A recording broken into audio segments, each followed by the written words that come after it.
Assalamualaikum warahmatullahi wabarakatuh. Kami dari MN19D, kami akan mempresentasikan makalah dari PT Indojaya. Latar belakang dari PT Indojaya. Dalam dunia persaingan bisnis, saat ini banyak industri yang menawarkan produknya ke pasaran, sehingga banyak para produsen yang berlomba-lomba untuk menciptakan inovasi agar bisa diterima di pasar nasional. Di tengah perekonomian, negara saat ini sedang tidak kondusif untuk para usaha kecil, berdampak kepada menurunnya pendapatan pada usaha itu sendiri. Kondisi ini diperparah dengan adanya pemerintah membatasi kebutuhan bahan baku produsen dalam menjalankan usaha mereka, sehingga berpengaruh pada hasil produksi yang dihasilkan para pengrajin usaha kecil menengah. Mempertahankan perusahaan tersebut, mereka harus tetap berproduksi demi tetap berjalannya usaha mereka di tengah masalah yang dihadapi dengan cara meramalkan hasil yang harus didapat oleh perusahaan. Untuk meramal hasil laporan penjualan dengan menggunakan metode peramalan, kita akan dapat mengetahui apakah perusahaan mengalami kenaikan atau penurunan. Maka dari itu, penulis mendeskripsikan beberapa hal penting mengenai forecast dan peramalan penjualan. Perkenalkan, nama saya Mila Amelia. Di sini saya akan melanjutkan materi tentang materi penjualan, pengertian dan forecast penjualan dan anggaran penjualan. Metode dalam forecast penjualan. Faktor-faktor yang mempengaruhi pemilihan forecast penjualan. Tujuan anggaran penjualan dan ilustrasi forecast. Forecast penjualan adalah suatu teknik proyeksi tentang tingkat permintaan konsumen pada suatu periode tertentu dengan mempergunakan asumsi tertentu, yaitu segala sesuatu berjalan seperti masa lalu.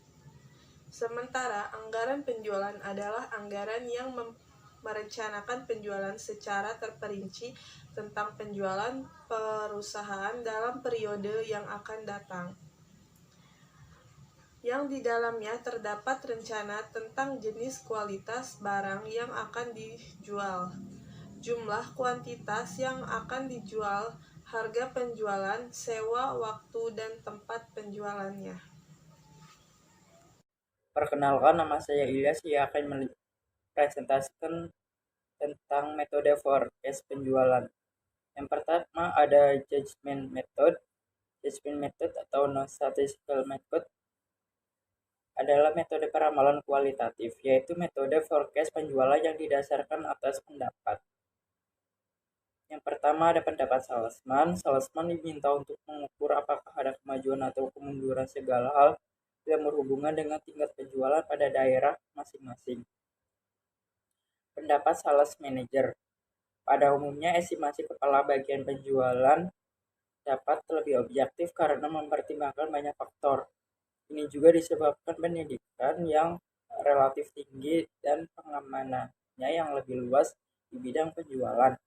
Juga pendapat para ahli. Kadang-kadang estimasi yang dilakukan dan oleh para salesman dan sales manager ada pertentangannya, sehingga perusahaan perlu memperkerjakan para konsultan dan di dalam perusahaannya. Yang kedua ada statistical method, yaitu metode kuantitatif meliputi analisis tren yang terdiri dari satu penerapan garis tren bebas. Pada umumnya metode tren bebas cenderung digunakan sebagai analisis pendahuluan yang akan diberikan gambaran awal dari suatu permasalahan yang akan dihadapi. Kedua, penerapan garis tren dengan metode setengah rata-rata.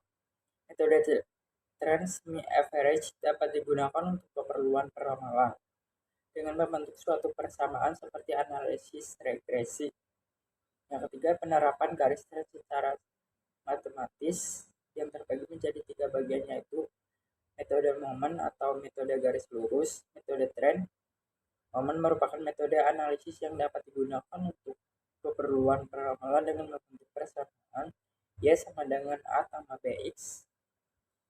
Metode buaya terkecil atau least square dan metode untuk menghitung nilai tren pada tahun berjalan dan untuk mencari forecast pada periode yang akan datang.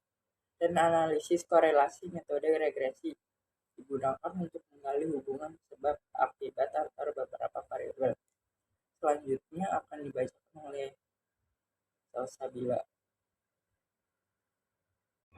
Perkenalkan, nama saya Salsabila Nurul Hilmia. Saya akan melanjutkan materi metode yang ketiga, yaitu Specific Purpose Method atau metode statistik. Adalah cara khusus untuk meramalkan penjualan dengan menggunakan analisis market share, produk lain, dan pengguna akhir. Metode statistik dalam realita penggunaan secara keseluruhannya masih kurang dapat dipercaya hasilnya, sebab banyak hal yang tidak dapat diukur secara kuantitatif seperti perkembangan politik, struktur masyarakat, dan perubahan secara konsumen. Materi yang selanjutnya adalah faktor-faktor yang mempengaruhi pemilihan forecast penjualan. Faktor-faktor yang mempengaruhi pemilihan forecast penjualan antara lain ada 5. Yang pertama ada sifat produk. Pada faktor ini lebih mengedepankan pada sifat produk yang dihasilkan oleh perusahaan. Apabila produk ini bisa bertahan dalam jangka waktu yang panjang atau dalam jangka waktu yang pendek. Yang kedua ada metode distribusi. Pada faktor ini lebih menitik beratkan pada metode distribusi yang dipakai oleh perusahaan, di mana letak perusahaannya, apakah dekat dengan pasar atau dekat dengan bahan bakunya. Yang ketiga ada luas usaha. Pada faktor ini lebih melihat pada posisi suatu perusahaan pada pasar. Apakah perusahaan tersebut sebagai market leader, market challenger, market follower, atau market nicher. Yang keempat ada persaingan.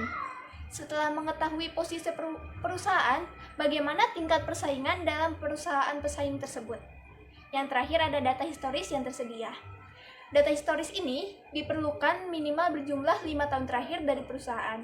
Pada grafik penjualan suatu perusahaan, forecast penjualan ditunjukkan dengan fungsi tren, yaitu berbentuk lurus, sehingga pengertian dari tren ini adalah suatu gerakan garis lurus dalam waktu yang panjang dan mempunyai karakteristik bergerak yang lamban serta berjalan ke satu arah. Perkenalkan, nama saya Andreas Marlo Pimbong, saya dari kelas MN19D. Saya akan membacakan tujuan penyusunan anggaran perusahaan.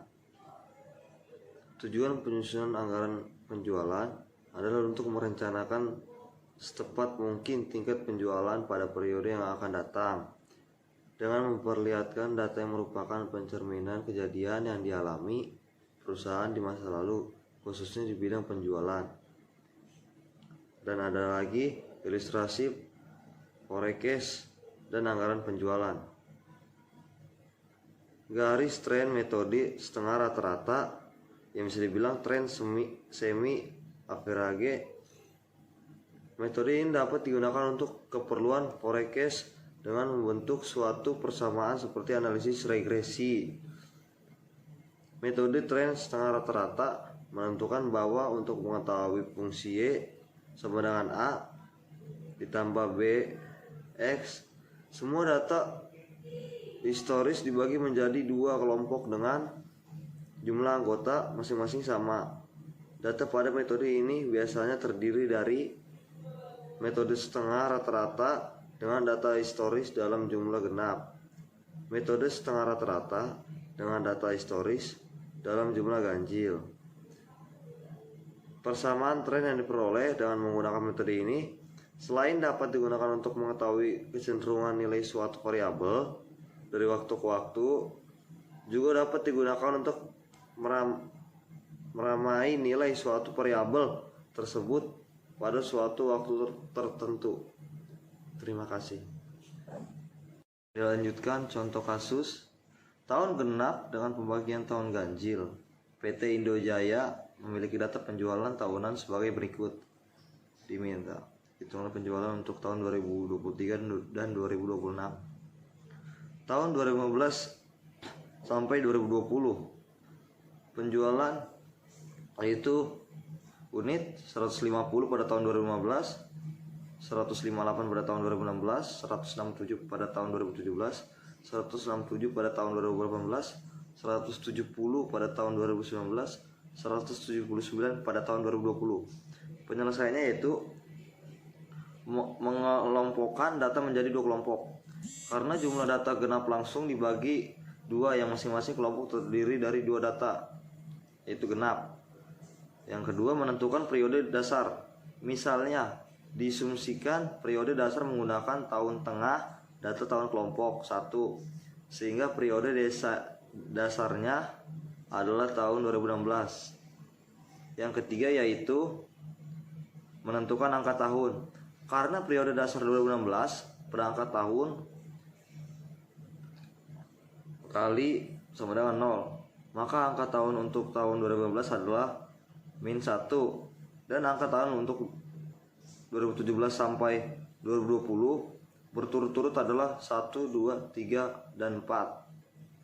Yang keempat, menentukan nilai semi total, yakni jumlah total penjualan masing-masing kelompok.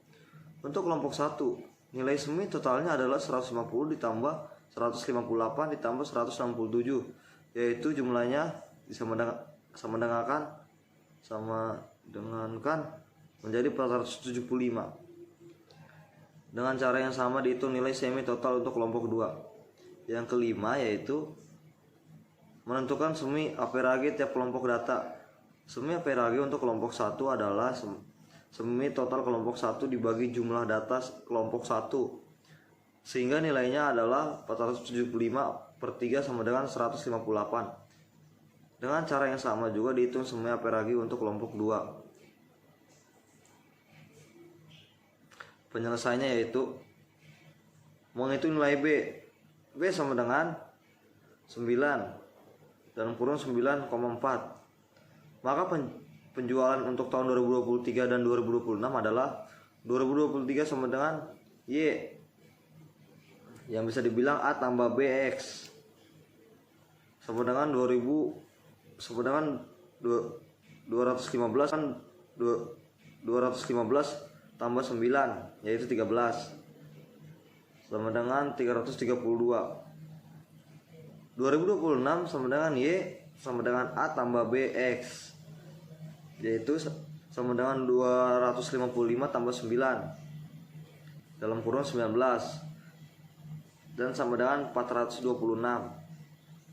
Pada tahun 2015 sampai 2022 penjualannya itu yaitu 210 untuk 2015, 220 untuk 2016, 215 untuk 2017, 220 untuk 2018, 235 untuk 2019, 255 untuk 2020, 225 untuk tahun 2021, 270 untuk tahun 2022. Semi total yaitu dari tahun 2015 sampai 2018 berjumlah 865, dan dari tahun 2019 sampai 2022 berjumlah 1.015.